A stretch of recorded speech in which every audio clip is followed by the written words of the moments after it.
അപ്പൊ 50,000 becomes 1 lakh. എത്രയോ? 1 lakh. 1 ലക്ഷം. 5 കൊല്ലം കഴിയുമ്പോൾ 1 ലക്ഷം. ഇവിടെ ഇരിക്കുന്ന ഈ കുട്ടികളൊക്കെ ചെറുപ്പക്കാർ കുറെ പേര് ഇതിന്റെ ഇടയിൽ ഇരിപ്പുണ്ട്.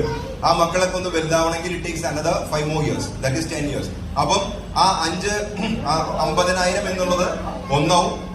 10 വർഷം കഴിയുമ്പോൾ 2 ലക്ഷവും. പക്ഷെ 2 ലക്ഷം ആകുമ്പോൾ നമ്മൾ മനസ്സിലാക്കേണ്ട കാര്യം, നമ്മൾ ഇന്ന് ഇട്ടിരിക്കുന്ന ഈ ഷർട്ടും ഈ പാന്റും, നിങ്ങൾ ഇട്ടിരിക്കുന്ന ഈ ചുരിദാറോ അല്ലെങ്കിൽ ഇപ്പോഴും ധരിച്ചിരിക്കുന്ന സാരിയും ഇതേ ക്വാളിറ്റി തന്നെയാണ് നമുക്ക് മാനേജ് ചെയ്യാൻ പറ്റുള്ളൂ.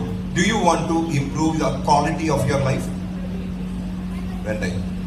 Do you want to improve your quality of life? നിങ്ങൾ ഇന്ന് നിൽക്കുന്നതിനേക്കാളും, നിങ്ങൾ ഇന്ന് ഉപയോഗിക്കുന്ന കാറിനേക്കാളും നല്ലൊരു കാർ വേണോ? ഇന്ന് ഉപയോഗിക്കുന്നതിനേക്കാളും നല്ലൊരു ബൈക്ക് വേണോ? ഇന്ന് വീടിന്റെ ഉള്ളിൽ എത്ര എ സി ഉണ്ട്, അതിനേക്കാളും കൂടുതൽ എ സികൾ നമുക്ക് വേണമോ?